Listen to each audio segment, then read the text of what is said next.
Welcome back to Livie'S Lovelies, your inspirational craft channel, and I'm your host, Fam the Fabulous. For more ideas, inspiration, swaps, and challenges, click the link in the description below to join our craft community, The Maker Exchange, on Facebook. Welcome back, welcome back, welcome back. All right, welcome back to Livie'S Lovelies.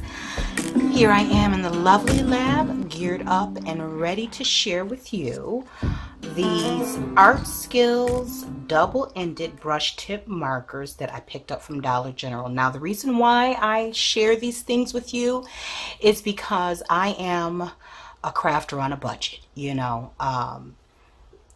as many of us are. And so while I am out at my neighborhood stores or thrift stores, I always look to see if there's some new type of product that I don't feel bad replacing or replenishing because the cost is low, but the quality is pretty decent, So I have found that Art Skills by Crafter's Closet, or vice versa, they have pretty good quality, although the variety is limited in terms of color and selection like that. But so far they have they've come out with paint sticks, water-based, watercolor pencils, little watercolor palettes of about maybe 24 colors. And although they aren't the highest quality, it does offer you the ability to dive into some different art mediums and craft mediums. So if you're in the market to explore or just to get your feet wet with different types of products, I always say check out between Family Dollar, Dollar General, and the Dollar Tree, dibble and dabble in there and see what you can find. Now, these I think I picked up, these were actually $5. And it only comes with, I think there's, eight colors, 3, 6, 8. And it does not, these are not alcohol based, but I'll show you those in a minute. But before I do, I wanted to also share with you that I have been experimenting with different types of journals. So on my channel, you've already seen me use as well as put together an altered composition notebook that I use for my devotional journals. And so I also wanted to deviate over to junk journaling and traveler's notebooks, and to be able to journal on the go, because I do a lot of my journaling at home in the morning. But because sports is picking back up, baseball season is picking back up, and I'm more than likely going to be involved in a life group at my church, as well as restarting my real estate career, I'm more than likely going to need to get some of these things done on the go. So whenever I find 5 to 10 minutes to dive into the Word, and then I can journal about it, then it kind of helps refuel me for the rest of the day. So all that being said, I've been playing around with some different types of journal pockets. And so let me just first show you this. So this is a grits packet. So, oatmeal, grits, cream of wheat comes in the little convenience pouches. And I think it's called instant grits. I don't personally like it, but my husband, he gets it for days where he comes in and maybe I'm not home and he needs something quick to eat for dinner, so he'll make himself some breakfast. So I just used the grits packet. I just cut the top off with some decorative scissors, and then I used some vintage lace and vintage scrap fabrics, and then I also used one of the digitals that I downloaded from Pleasant Creations, and fussy cut that out and ink the edges.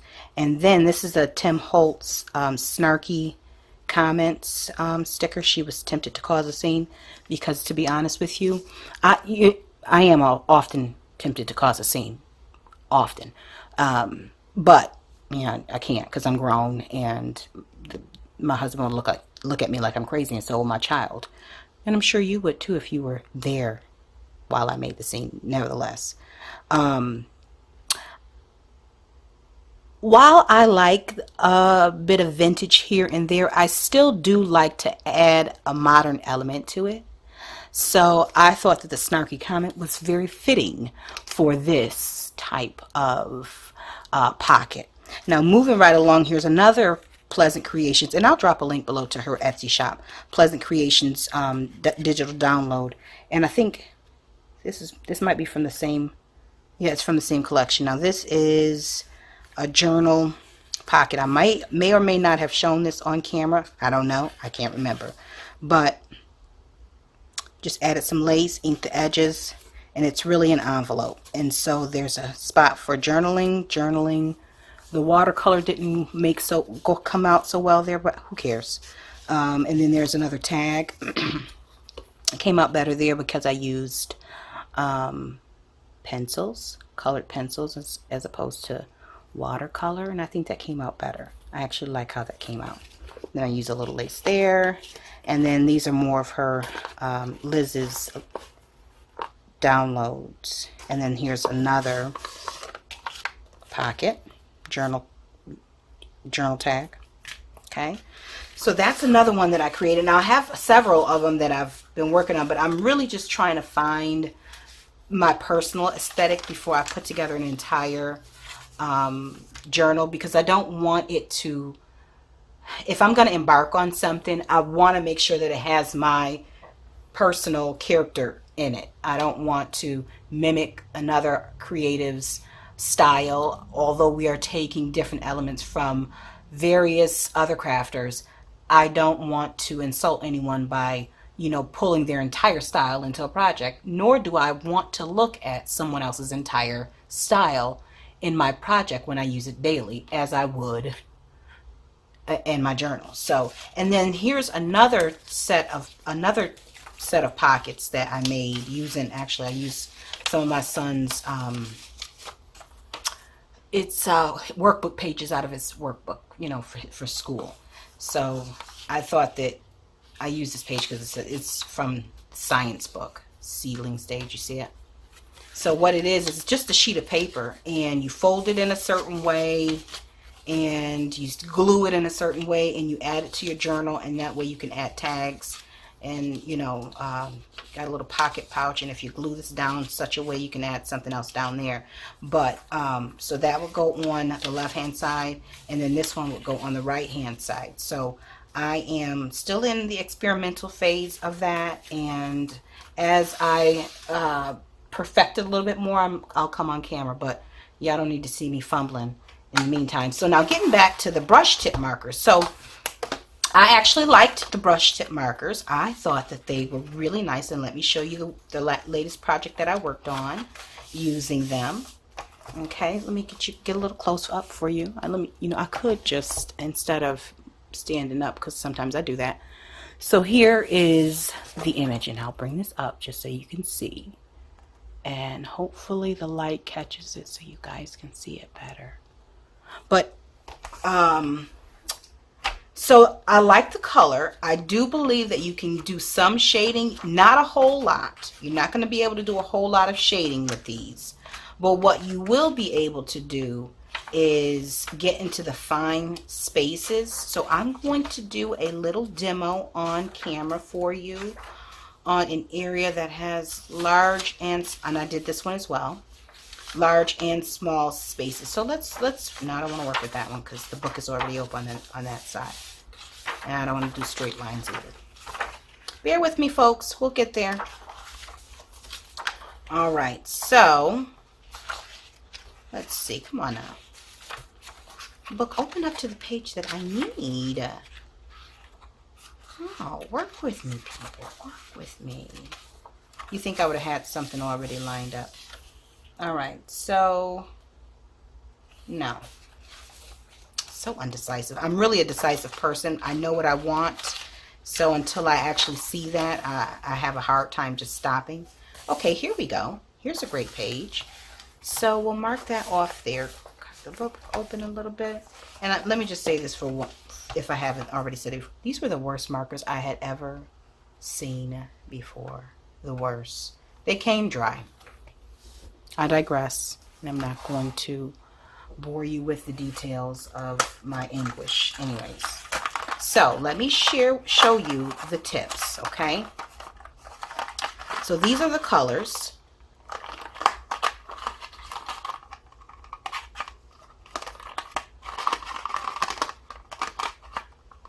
These are the colors. Let me start with pink, because who doesn't like pink? So this is the barrel. It shows you this is the large brush end and this is the fine tip end.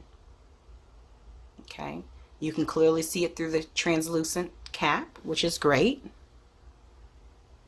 Okay, now here's the tip, the brush tip.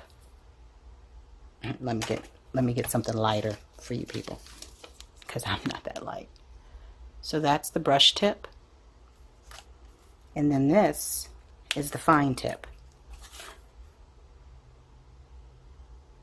Now, when I watch videos for reviews for pens or markers, I always want to see what the flexibility of the nib is. So let me just show you what that looks like on something that isn't what I'm working on. So I'm not sure if you can see the flexibility. See that? Okay. So if you wanted to do lettering, these are good for that. It's not too flexible, but it's flexible enough for you to be able to spread it a little bit more.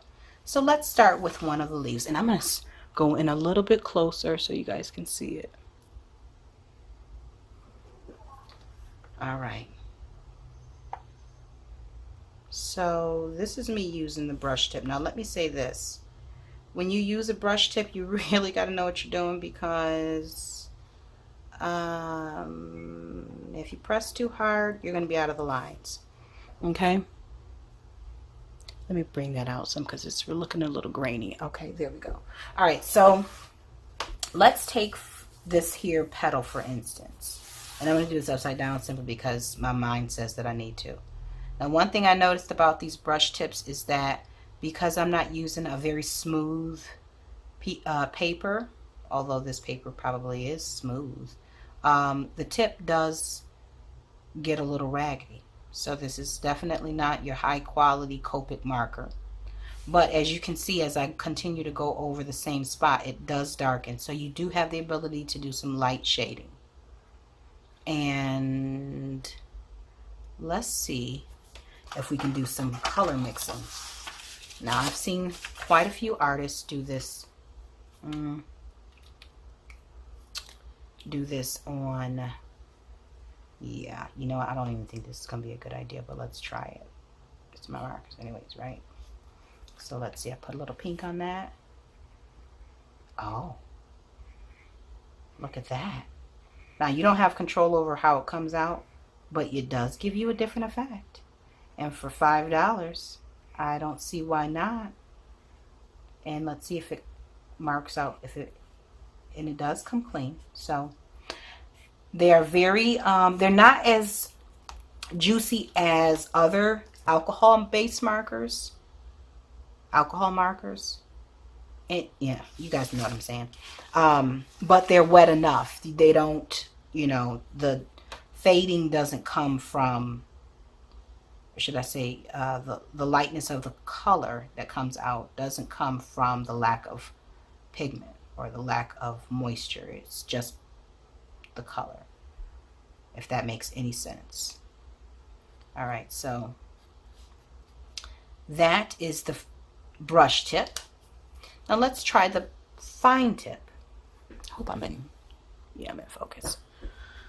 Okay, I'm so out of practice, and I'm gonna use a different color just so we can see some contrast here. All right, so let's do the fine lines here, which I probably should have used it for anyways, because my hand is not that stable for the brush tip to be going in these fine spaces. So yeah, the fine tip is not flexible, but it does give you the ability to add accents and color in those smaller spaces. So if you are in the market for just a quick primary set of brush tip markers for hand lettering and things of that nature, and you don't want to spend an arm and a leg, stop over to the Dollar General and pick up the art skills markers so that you can add on to your art and craft stash and supplies. And so let me just bring that back up to you because I thought this was just so pretty. Look at that. I think when I'm done with it, I might use that as like a journal cover or something like that, or in one of my journals. Yeah, I think I'll do that. Anyway, so I hope you guys enjoyed this video. I hope you got some information you can use. And if you did like it, go ahead and give me a thumbs up. Don't forget to like, comment, subscribe if you haven't already, because you don't want to miss any of the crafty uploads or the hauls or the supply reviews or the happy mail or the rack or the just me saying hi. You know, you don't want to miss this voice, this lovely voice, you know. Look at me tooting my own horn. Anyways, thanks so much for watching, and until we're back here again on YouTube, stay blessed, stay encouraged, stay creative and crafty. Bye for now. If you enjoyed this video, go ahead and give it a thumbs up. Hit subscribe to join the crafty community, and be sure to click the bell for notifications of new uploads. Thank you so much for watching. Now stay tuned for more from Livie's Lovelies, your inspirational craft channel. Bye for now.